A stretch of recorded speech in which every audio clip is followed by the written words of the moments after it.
प्रकार से क्या किया उन लोगों ने, झूम झूम करके कीर्तन किया। अब आगे है भीष्म स्तुति। क्या? भीष्म स्तुति। एक दिन की बात है, एक दिन प्रभु ने देखा कि श्री युधिष्ठिर जी महाराज थोड़े से चिंतित बैठे हुए। क्या देखा? युधिष्ठिर जी महाराज जो हैं थोड़े से चिंतित थे, बहुत परेशान दिखाई पड़ रहे थे। बहुत युधिष्ठिर जी महाराज बहुत परेशान दिखाई पड़ रहे थे। तो प्रभु ने पूछा कि क्या बात है भैया, आप इतने चिंतित क्यों हैं? तो उन्होंने कहा कि समस्त शत्रुओं का पराभव, जो समस्त शत्रुओं का जो पराभव है करके आज मुझे सम्राट की पदवी को विभूषित कर रहे हो, फिर भी मुंह लटकाए बैठे हुए। उन्होंने इस प्रकार से कहा कि आज मुझे सबसे सम्राट के पद पे सुशोभित करने जा रहे हो और अपना मुंह लटकाए बैठे हो। युधिष्ठिर जी भी युधिष्ठिर जी जो थे वो व्यामोहित हो उठे। हे प्रभु, जरा बताओ, जिन महापुरुषों की उंगली पकड़कर चलना सीखा है मैंने, जिन महापुरुषों की उंगली पकड़ के चलना सीखा है, जिनकी गोद में मैंने खेले हैं, जिनको हमेशा दंडवत प्रणाम किया है, मैं उन्हीं सबको समाप्त करके इस गद्दी को क्या किया हूँ, प्राप्त किया हूँ।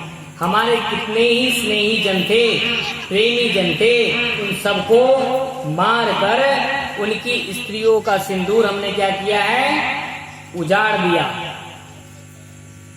जब वह विधवा स्त्रियां मेरे आंखों के सामने आती हैं तो मेरा चित्त जो है एकदम क्या होता है, व्यथित हो जाता है। मेरा जो चित्त है वो एकदम दुखी हो जाता है। उन्होंने बहुत मोहाग्रसित होने के बाद, जब वह मोहाग्रसित हो गए तो भगवान विविध भांति से उन्हें समझाने लगे।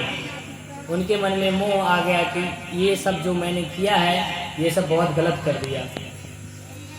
पर युधिष्ठिर जी की बात समझ में आती ही नहीं, क्योंकि युधिष्ठिर जी द्वारिकाधीश प्रभु को अपना छोटा भैया मानते हैं। वात्सल्य का क्या करते हैं, भाव रखते हैं। अनुज की भावना है और उपदेश तब प्रभावित होता है, अपना छोटा भैया मानते हैं। और उपदेश तब प्रभावित माना जाता है अगर कोई भी आपको उपदेश दे रहा हो तो उपदेश देने के बाद उसके अंदर गुरुत्व की भावना होनी चाहिए। क्या होनी चाहिए?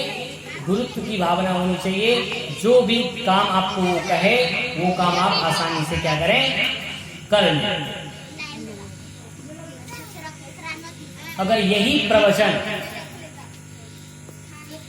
ये जो मैं प्रवचन कर रहा हूँ, यही प्रवचन कोई सफेद दाढ़ी वाला आके करे, मेरे से बढ़िया समझाएंगे,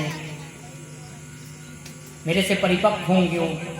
इसी प्रकार से आदेश वहां लोग मानता है जहां उसको उसमें गुरु दिखता है, उसमें अपना श्रद्धा दिखता है कि ये जो कह रहे हैं वो मुझे ज्यादा समझ में आ रहा है। तो इसी प्रकार से ये कह रहे हैं कि कोई भी अगर कुशल व्यक्ति किसी को कुछ समझाता है तो वो ज्यादा आपके समझ में आता है। जिस प्रकार मैंने अभी आपको कहा कि कोई भी अगर 40-50 साल का आदमी आके आपको समझाए, उसके अंदर बहुत प्रकार का, क्योंकि उसका उम्र का प्रभाव आता है, तो उम्र के प्रभाव से व्यक्ति के अंदर सजगता आती है। धीरे से आदमी धीरे धीरे धीरे धीरे धीरे धीरे लोगों में समझाना शुरू करता है। लोग समझते हैं, कुछ ये भी कह देते हैं कि नहीं समझा पा रहा था सही से, है कि नहीं? ये सब बातें हैं। लेकिन ये सब जो बात है, जिस व्यक्ति को समझ में आ रहा है वो तो ठीक है, नहीं समझ में आ रहा है तो वो क्या करेंगे, दोबारा उस वक्ता से पूछ लेंगे। जब वो नीचे उतरेंगे तो वो कह देंगे कि इस प्रकार का बात मुझे समझ में नहीं आया। तो इसी प्रकार से यही कह रहे हैं कि गुरु उसी को लोग मानता है जिसके अंदर उसमें संतुष्टि होती है। पंडित वही मानता है जो लगता है कि ये पूजा पाठ सही, मतलब अपना श्रद्धा। सबका अपना अपना जचता है कि हमारा गणेश जी काम कर देते हैं, तो किसी को लगता है हमारे शिव जी काम कर देते हैं, किसी को लड्डू गोपाल जी हमारे काम कर देते हैं। तो जो जिसका काम करे, जिसको जिसमें विश्वास हो जाए, जिसको जिस डॉक्टर के प्रति श्रद्धा हो जाए, उसका रोग क्या होता है, उससे छूट जाता है। तो इसी प्रकार की बात यहाँ पे हो रही है